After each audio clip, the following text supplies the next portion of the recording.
오늘 야고보서 마지막 말씀의 제목은 고난 중에 기도하라입니다. 이 고난 중에 기도하라라는 말은 워낙 많이 들은 말씀이긴 한데 좀 설명이 이따가 필요할 것 같고요. 우리가 야고보서 12주 동안 하면서 어떤 말씀을 들었는지 한번 쭉 보고 이제 본론으로 들어가도록 하지요. 야고보서 첫 주에는 제가 시험을 기쁘게 여기라라는 말씀을 여러분들과 함께 나눈 기억이 있습니다. 모든 시험을 만나거든 기쁘게 여겨라. 그 기뻐야 할 이유는 우리를 온전케 만들어 주시기 때문이다. 인내하면서 지혜를 구하라. 여러분 야고보서 하면은요 인내가 생각났으면 좋겠어요. 왜냐하면 이게 참된 믿음, 온전한 믿음, 행함 있는 이 믿음은요 인내가 없이는 안 되거든요.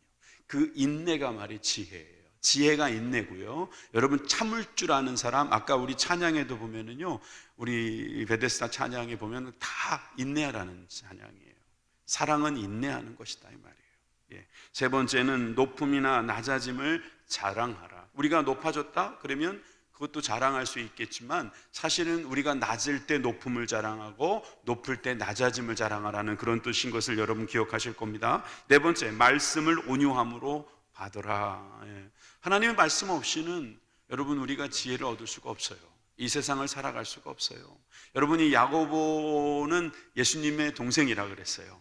예, 유대인이에요. 근데 이 유대인이 정말 예수님을 믿게 되었다면 그 다음부터는 정말 진정한 말씀이 무엇인지를 알아야 돼요. 근데 그 말씀은 온유하지 않으면 못 받아요. 다섯 번째, 차별하지 말고 사랑하라는 거예요.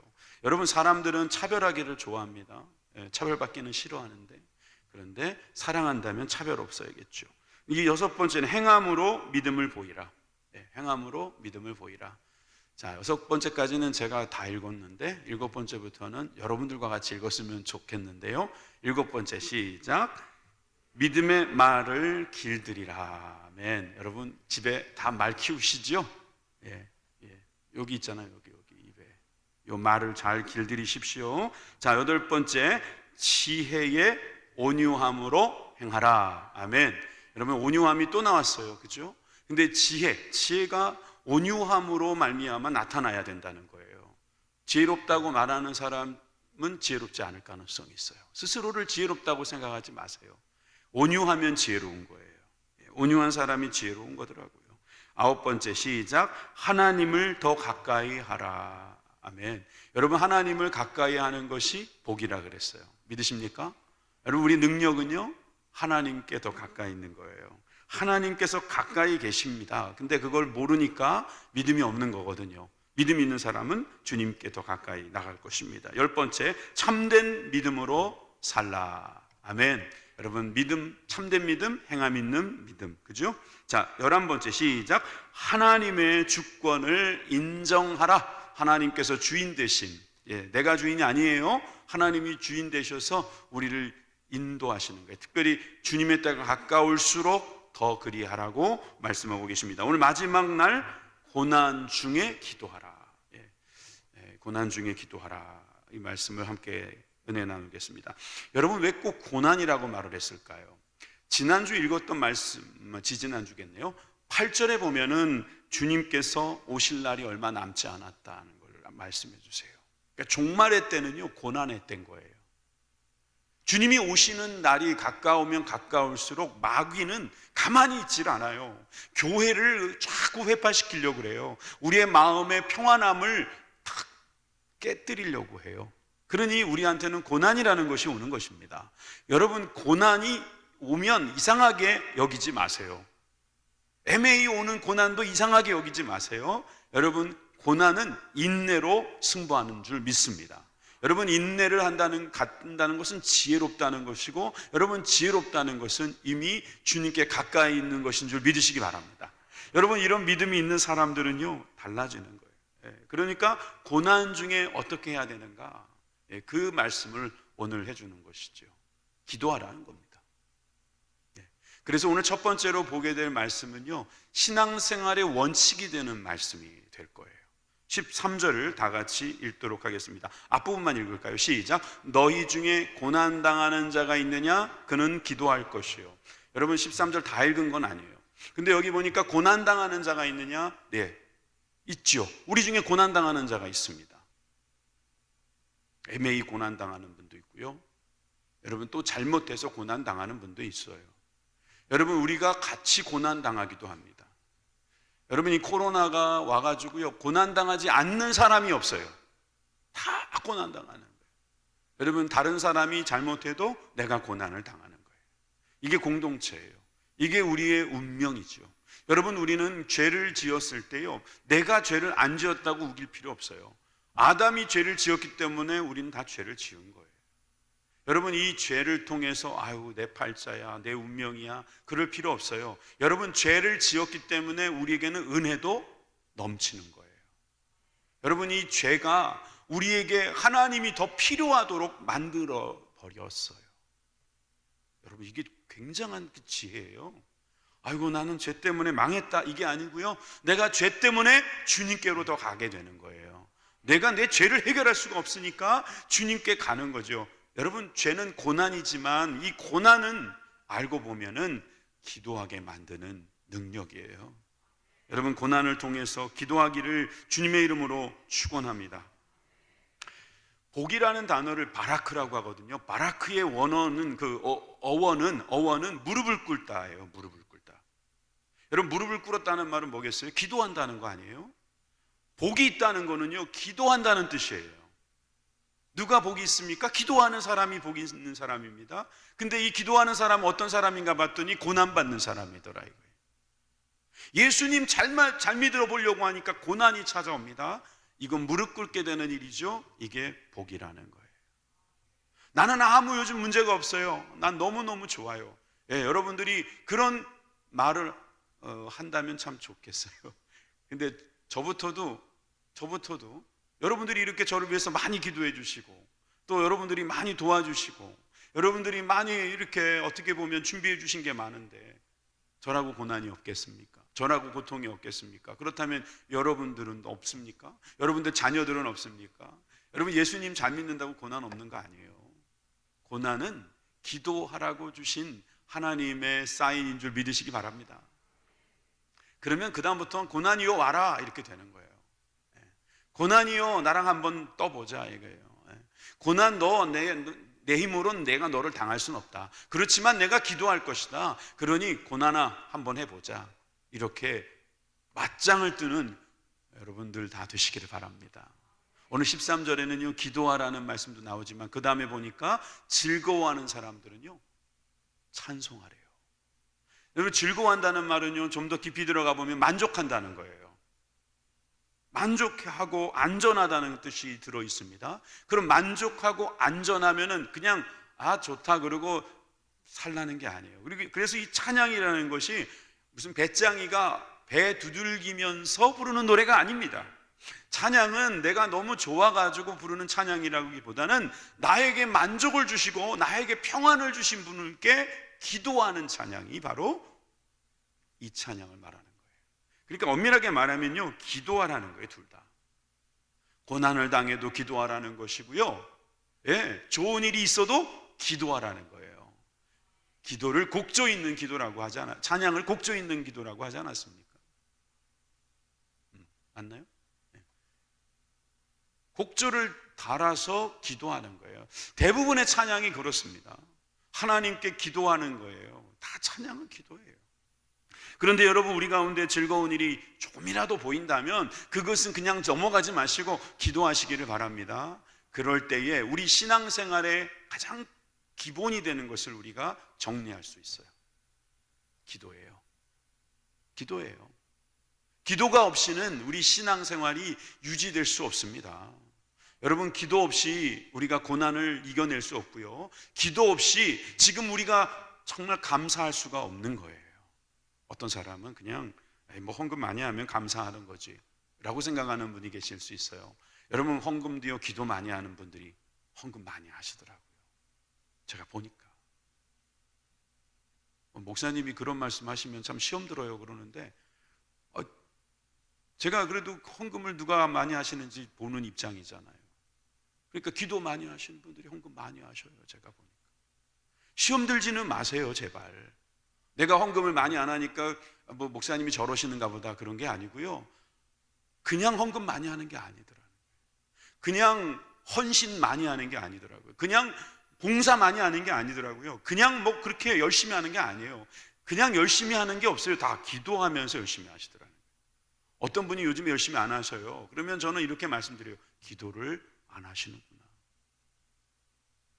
신앙생활의 원칙이 되는 것은요, 기도예요. 특별히 신앙생활이 원칙이라고 말할 때에 가장 어려운 순간을 놓고 말하면 이젠 더 이상 뭐 복잡하게 생각할 필요가 없는 거 아니에요.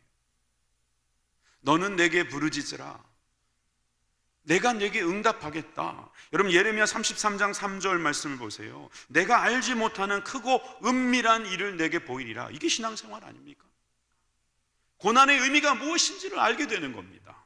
고난을 통해서 하나님이 나에게 주시려는 메시지를 듣게 되는 것입니다. 너는 내게 부르짖으라.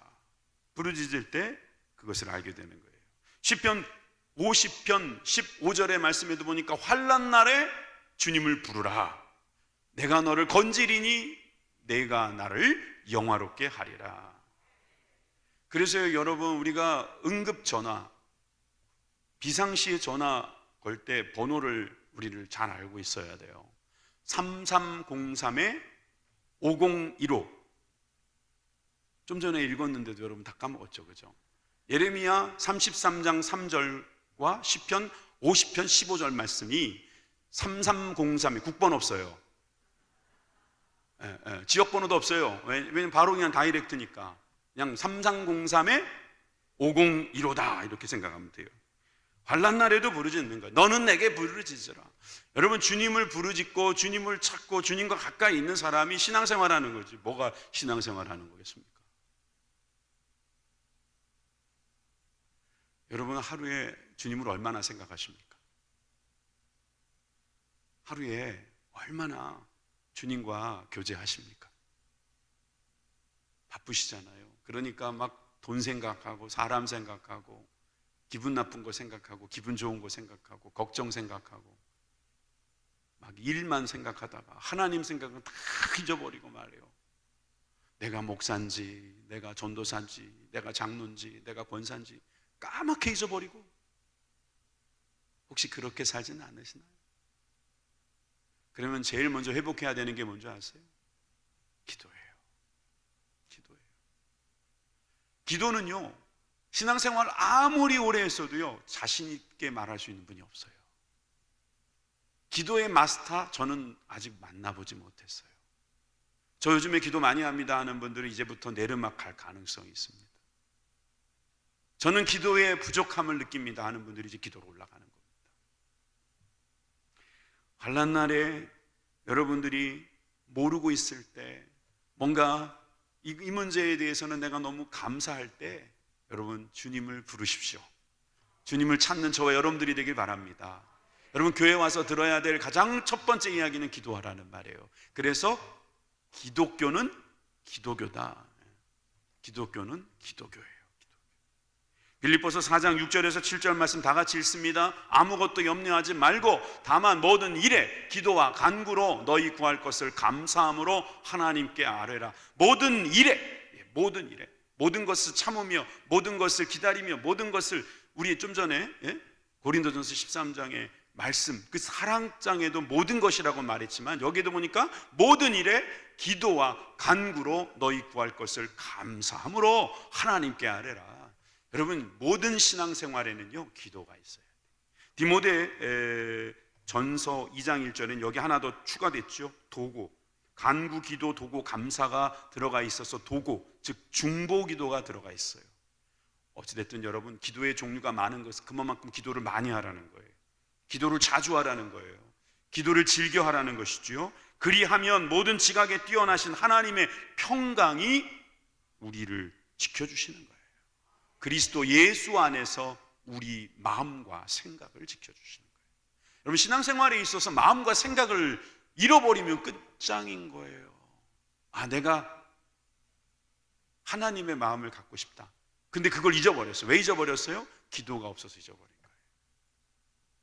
내가 정말 하나님을 생각하는 걸 잊어버렸어요. 왜 잊어버렸어요? 기도를 잊어버려서 그래요. 여러분 새벽 기도 못 하셔요. 그래도 여러분 기도는 하실 수 있어요. 저녁 기도 못 하세요. 그래도 기도는 하실 수 있잖아요.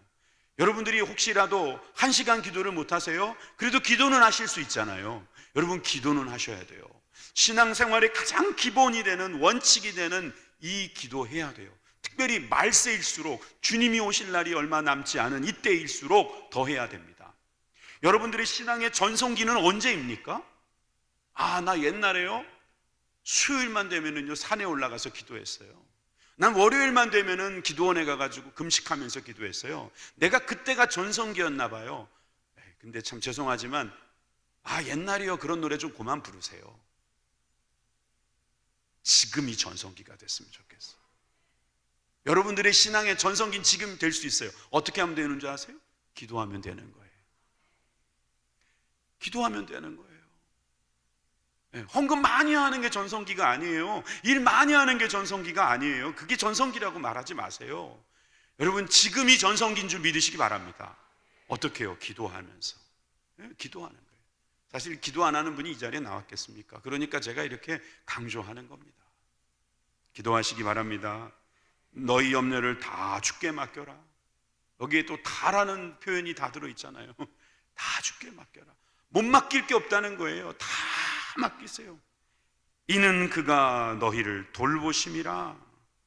여러분, 베드로전서 2장 19절에 보니까 애매히 고난을 받으나 하나님을 생각하면 슬픔을 참으면 이는 아름답다라고 말씀하셨어요. 여러분, 고난은 참는 것도 중요하지만 그 다음에 기도까지 가는 것이 중요한 거예요. 그래서요, 야고보서는 마지막에 결론이 기도인 거예요. 인내도 중요하다, 말 잘하는 것도 중요하다, 지혜도 중요하다, 잠언 말씀과 산상수훈의 말씀을 다 동원해가지고 예수님의 동생답게 정말 말씀을 잘 가르쳤는데 제일 마지막에 뭐를 강조합니까? 기도를 강조하는 거예요. 기도 없으면 안 된다는 거예요. 기도 없는 지혜? 그건 지혜라고 부르지 않는 게 좋을 것 같습니다. 행함이 없는 믿음 말했을 때 기도가 없이 어떻게 행함이 있는 믿음을 가질 수 있을까? 전 그런 생각이 들더라고요. 에베소서 5장 19절에 그래서 시와 찬송과 신령한 노래들로 서로 화답하며 너희의 마음으로 주께 노래하며 찬송하며. 여러분, 이것이 우리의 신앙생활인데 이게 다 알고 보면은 주님을 향하는 마음이에요. 우리의 마음을 주님께 드리는 기도라고 말할 수 있습니다. 여러분들에게 이런 모습이 있기를 주님의 이름으로 축원합니다. 사실 여러분, 고난을 당하고 있지만요, 가만히 생각해 보면요, 즐거운 일도 있어요. 왜냐하면 내가 고난을 당하는 거 보니까 하나님께서 나를 사랑하시는 거구나. 갑자기 즐거운 거예요. 내가 요즘에 막 이렇게 공부를 하다 보니까 막 머리가 아픈 거예요. 그런데 어느 날 갑자기 생각해 보니까 내가 공부할 수 있네? 내가 공부할 수 있구나. 감사한 거예요.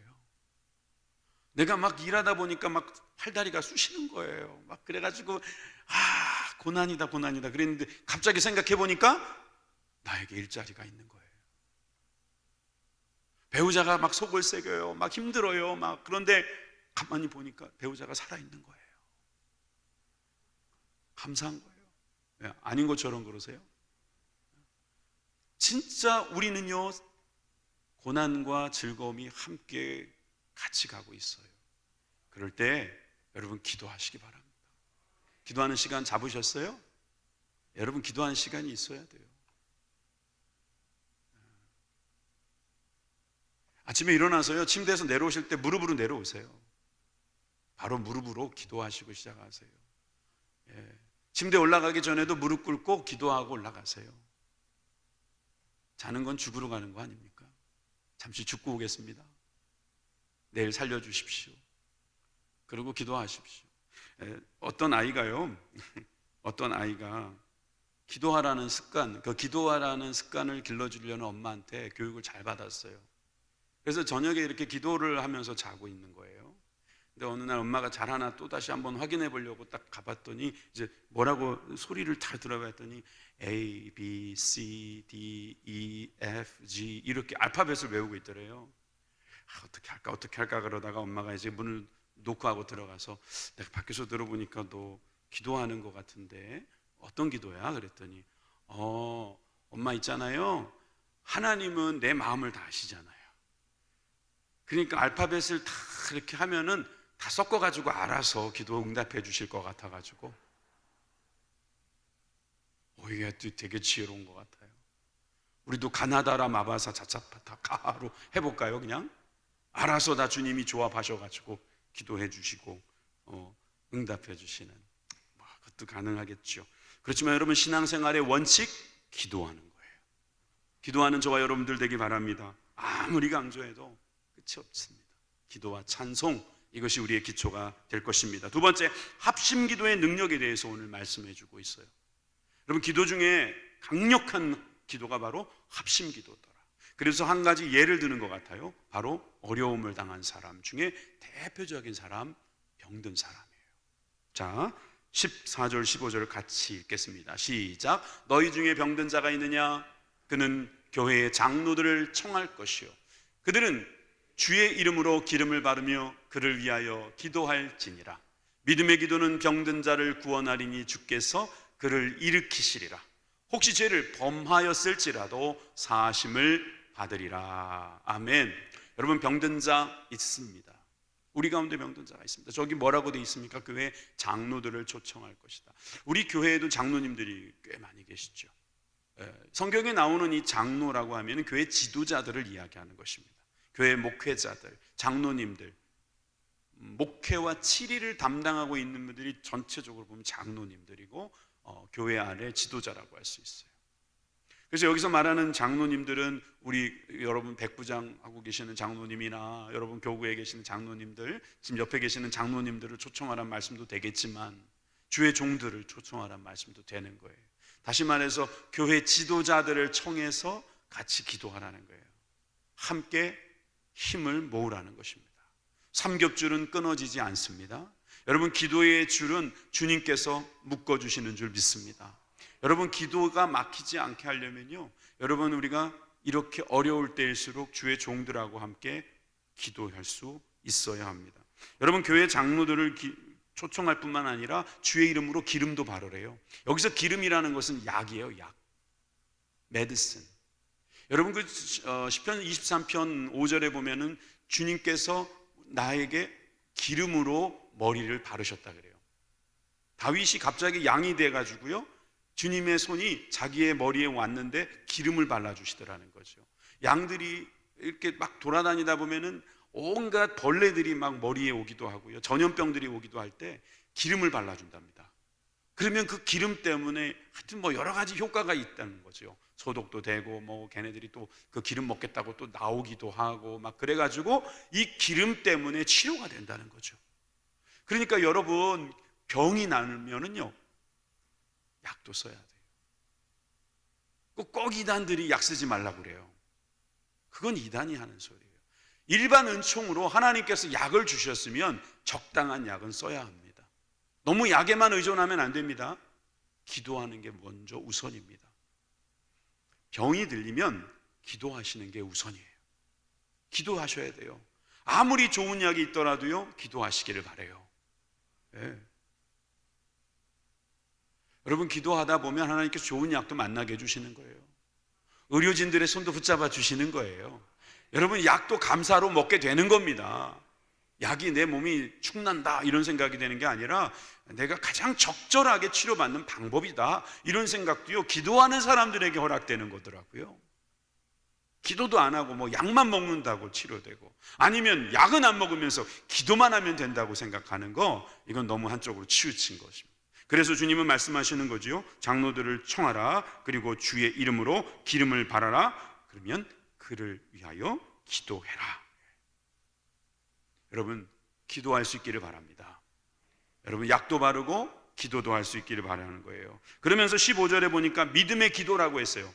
병든 자를 구원하는 믿음의 기도. 여러분, 기도는 어떻게 하는 거라고요? 믿음으로 하는 거예요. 기도는요, 내 행위로 하는 게 아니에요. 기도는 믿음으로 하는 거예요. 기도를 오래 하는 것도 중요해요. 많이 하는 것도, 자주 하는 것도 중요하지만 가장 중요한 것은 믿음으로 하는 기도가 중요합니다.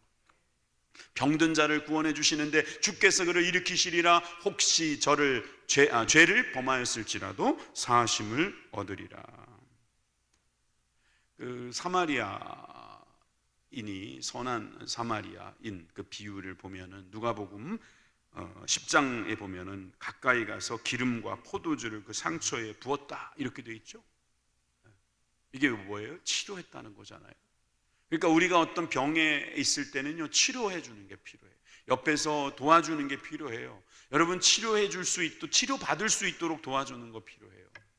여러분, 얼마나 의사들이 중요한지 모릅니다. 간호사들이 중요한지 모릅니다. 옆에서 이렇게 도와주시는 분들이 얼마나 필요한지 모릅니다. 여러분들 구역에 또 여러분 교구에 몸이 좀 힘드신 분들이 있으면 자주 신방 가주세요. 정말 좋은 때에 여러분들이 가시는 거예요. 제가 오늘 설교 준비하다가 여러분들이 막 생각나더라고요. 저도 많이 뉘우치고 반성했어요. 이제 코로나도 어느 정도 이제 엔데믹 쪽으로 가고 있지 않나 좀 성급하지만 생각하면서 우리가 이제 신방을 갈 수 있도록 해야 되겠습니다. 얼마나 요즘 고통받는 분들이 많은지 모르겠어요. 그리고 여러분 마가복음 2장 5절에도 보니까 주님께서 믿음을 보시고 중풍병자에게 뇌 재사함을 받았다 그랬어요. 근데 저기서 보니 그들의 믿음이라 그랬어요. 그들의 믿음. 저 그들의 믿음이 왜 그들의 믿음이죠? 중풍병자는 그 혼자 누워 있는 것이고 그 친구들이 지붕을 뜯고 상을 내려서 치료를 해줬거든요. 치료받기를 원했거든요. 그 지붕을 뜯었던 사람들의 믿음까지 이 중풍병자가 구원을 받게 되는 길이 되었다는 거예요.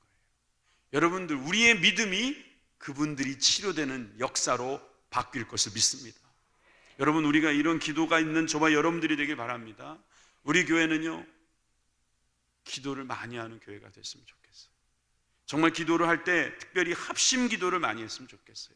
주의 종들이 합심 기도합시다 하면 여러분, 합심 기도는 꼭 주여 삼창하고 이 교회에서만 하는 걸 말하는 게 아니에요.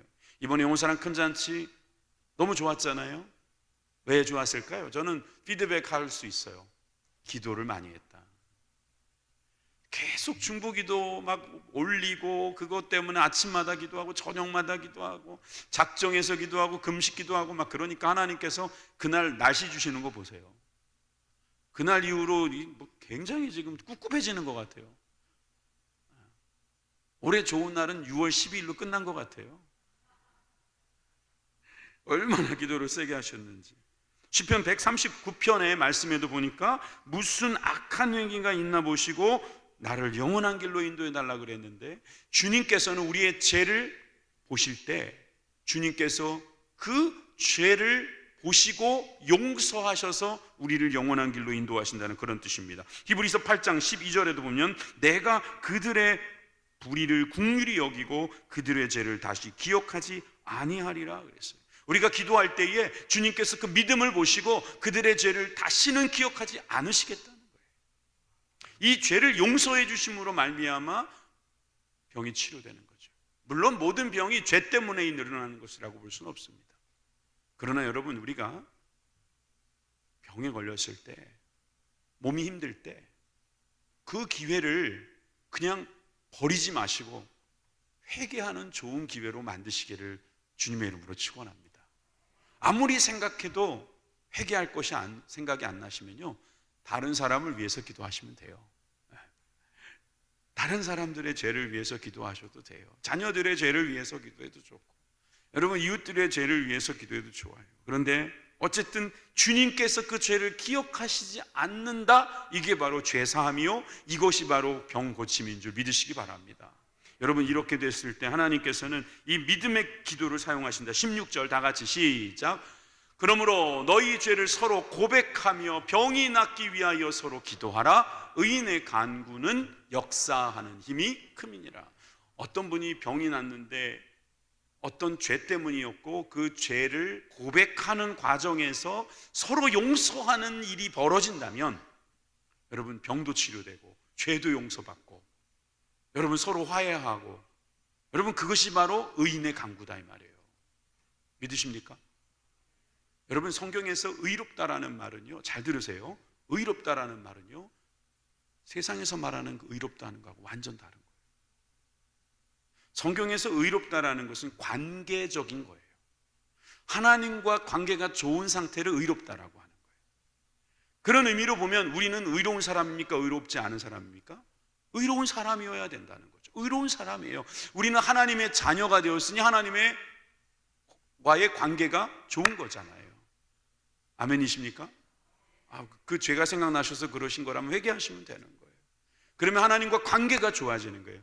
저 십자가로 말미암아 우리의 모든 죄가 용서받고 주님과의 화해가 되었기 때문에 우리는 주님 앞에서 의로운 사람이 된 거죠.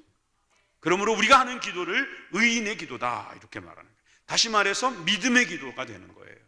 믿음의 기도, 의인의 간구, 주님께서 역사하는 힘이 크다고 말씀하시는 것입니다. 여러분, 우리가 주님과의 관계를 회복하고 기도할 때에 하나님께서 큰 역사를 이루어 주실 줄 믿습니다. 자, 17절 18절 같이 읽습니다. 시작. 엘리야는 우리와 성정이 같은 사람이로되 그가 비가 오지 않기를 간절히 기도한즉 3년 6개월 동안에 땅에 비가 오지 아니하고 다시 기도하니 하늘이 비를 주고. 아멘. 조금만 더 보여주세요. 17절에 보니까 성정이 같은 사람이다. 우리랑 피장파장 비슷하다 이 말이에요. 이따 말씀드릴게요. 근데 그가 기도를 3년 6개월 동안 기도하니까 3년 6개월 동안 비가 오지 않고 또 기도하니까 하늘이 비를 줘서 땅이 열매를 맺었다. 맞아요. 하늘이 비를 주셔야 땅이 열매를 맺는 거예요. 하늘 하면 비고 땅 하면 열매죠. 여러분, 하늘비와 땅의 열매는 누가 하시는 겁니까? 하나님이 하시는 거예요. 누굴 통해서요? 기도하는 사람을 통해서요. 네, 그런 말씀이에요. 근데 엘리야는 성정이 같은 사람이었다. 이 말씀에 대해서는 제가 지난 금요일 날도 함께 나누었던 기억이 나요. 열왕기상 19장 10절에 보니까 그가 뭐라고 말했습니까? 하나님, 저는요 열심히 유별합니다. 제 열심히 말이에요 다른 사람보다 훨씬 좋습니다. 이거 얼마나 좀 교만기가 있는지 모르겠어요. 이는 이스라엘 자손이 주의 언약을 버리고 주의 제단을 헐며 칼로 주의 선지자들을 죽였으며 오직 나만 남았거늘. 자기만 남았대요. 아직 바알에게 무릎 꿇지 않은 7,000명이나 남아있는데 엘리야는 자기만 남았다고 생각하고 있는, 번지수로 보면 우리랑 별로 다를 게 없는 사람이에요. 적당히 교만하고요, 적당히 자아도취에 빠져 있어요. 뭐 좀 하면 자기 혼자 다 하는 줄 알아요. 왜 나만 이러는가? 나만 왜 열심히 하는가? 내가 나보다 열심히 하는 사람이 있을까? 엘리야같이 착각하시면 안 돼요. 근데 엘리야가 이런 성정이, 우리 같은 성정을 갖고 있었던 그런 사람이라는 거예요. 엘리야를 우리가 우상할 필요가 없다는 말이죠. 엘리야도 알고 보면은 교만한 사람이고 허물도 많고, 여러분 분명히 이겼는데 그 다음날 갑자기 우울증에 빠져가지고 막 도망다니고 저 밑으로 계속 내려가는 그런 모습을 우리가 봤잖아요. 근데 엘리야는 어떤 사람입니까? 그래도 기도했던 사람이다. 18장에 보세요. 18장에 보니까 42절 43절에 그가 땅에 꿇어 엎드려서 그의 얼굴이 무릎 사이에 놓고, 얼마나 말랐으면 그럴까? 얼마나 기도를 간절히 했으면 그럴까? 여러분, 그렇게 간절하게 기도하고요 7번씩이나 왔다 갔다 하면서 확인하는 거예요. 오래 했다는 거예요.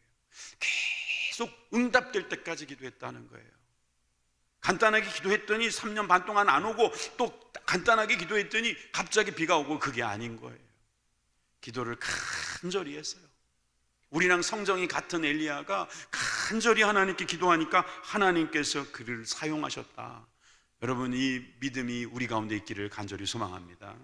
여러분, 이런 믿음이 있는 사람은요 합심 기도를 할 수 있어요. 마음을 모을 수 있는 거예요. 여러분, 이렇게 마음을 모아서 기도할 수 있기를 주님의 이름으로 축원합니다. 그래서 로마서 5장 3절에서 4절 말씀은 환난 중에도 즐거워한다는 말을 할 수 있는 거죠. 환난이 왔어요. 자, 그럼 우리 같이 모입시다. 우리 같이 합심해서 기도합시다. 우리 교구장님들이 잘 하시는 레파토리가 있거든요. 교회 문제 터져요, 교구에 문제 터져요. 그러면은요 작정 기도합시다 그러고 어느 집 하나 딱 잡아가지고 며칠 동안 쫓아가가지고 계속 같은 시간에 모여서 기도하고 간증이 쏟아져 나오고 말이에요. 거기서 막 방언이 터지고 거기서 주님을 만나는 놀라운 역사가 일어나고 있어요. 여러분, 이런 주님을 향한 합심 기도의 능력이 있기를 주님의 이름으로 축원합니다. 환난이 있습니까? 즐거워하십시오. 이제 여러분들에게 좋은 일이 있을 것입니다. 마지막 세 번째로 영혼 구원의 사역을 이제 야고보서는 마지막으로 강조합니다.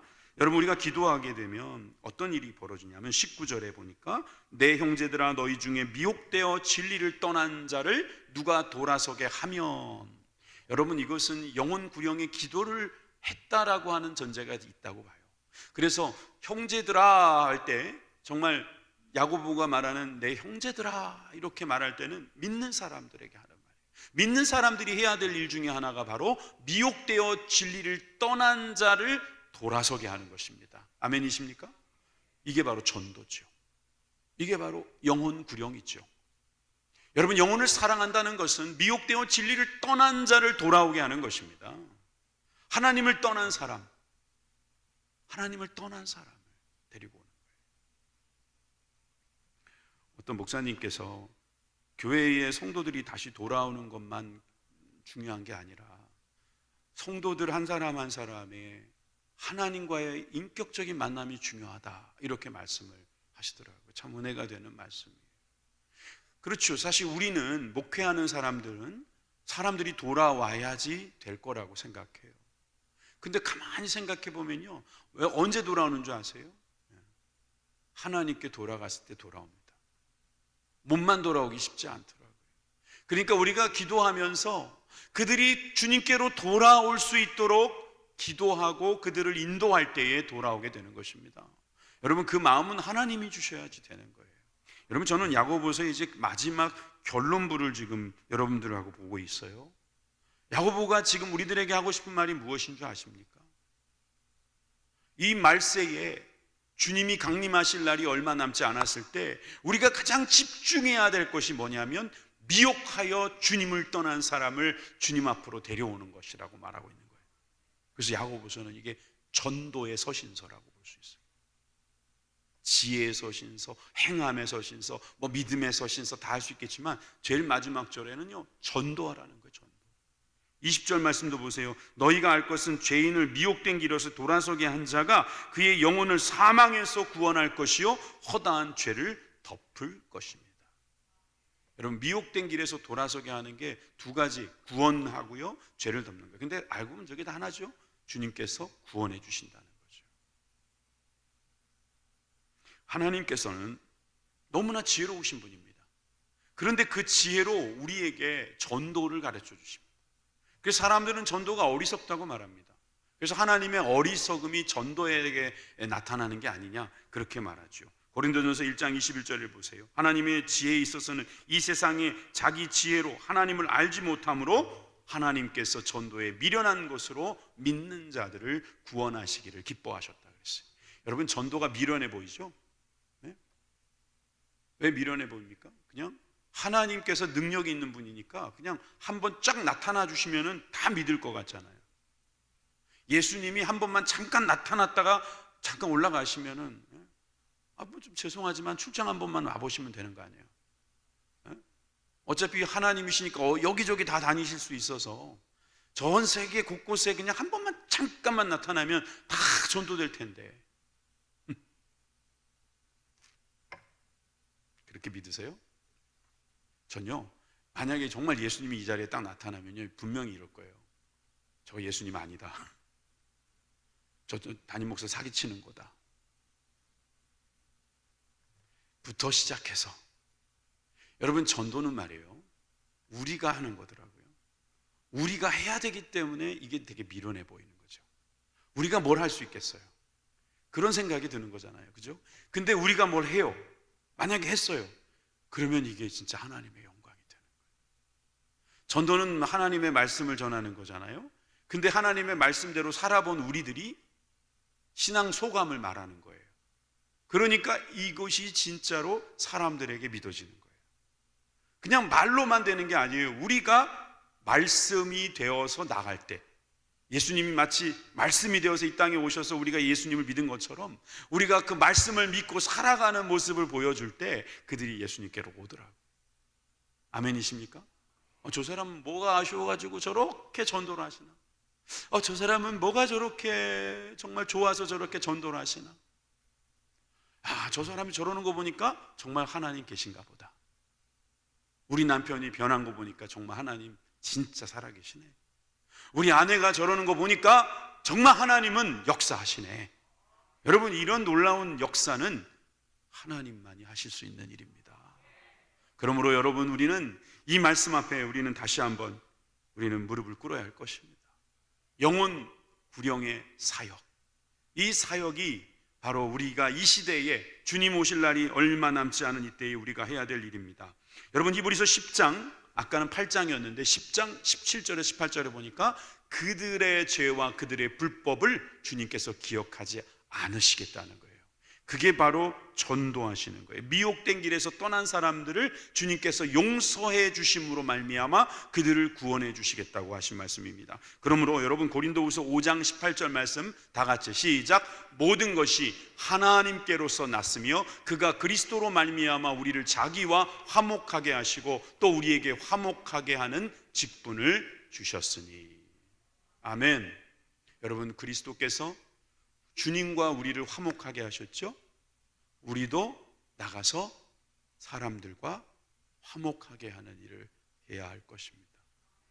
누구나 실수는 합니다. 그건 다시 말해서 누구나 다 죄인이란 이야기입니다. 그리고 이 땅의 죄는 너무 넘쳐서 여러분, 이 죄로 인하여서 누구도 고난당하지 않는 사람이 없습니다. 고난 중에 우리가 무엇을 해야 합니까? 불평하고 원망하고 따지고 막 그럴 필요 없어요. 여러분, 그땐 기도하십시오. 그럼 하나님께서 우리를 바꾸어 주실 것입니다.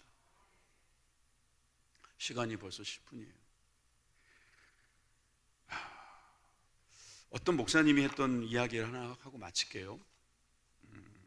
라이프 처치의 제이미 모건이라고 하는 목사님께서요, 자기가 25년 동안 기도 생활을 하면서 자신의 삶을 변화시켰던 6가지 기도 생활을 이야기했는데, 여러분들 그냥 손이 빠르신 분들 한번 적어보셔도 좋고요. 여러분, 기도하실 때 이분처럼 한번 기도해 보세요. 첫째는 내 삶의 목적을 알게 해달라고 기도하는 거예요. 두 번째는 내게 주신 사명을 감당하게 해달라고 기도하는 거죠. 아까는 방향이라면 이제는 주님께서 나에게 그것을 감당할 수 있도록 능력을 달라고 말하는 거예요. 세 번째는 지혜와 분별력을 달라고 기도하는 거예요. 그래서 이것은 특별히 하루를 시작하기 전에 그런 기도를 한대요. 네 번째, 이기심과 교만을 뿌리 뽑아달라고 기도하는 거죠. 내가 하나님 나라에 반대되는 나라 만들지 않게 해달라는 기도라는 거죠.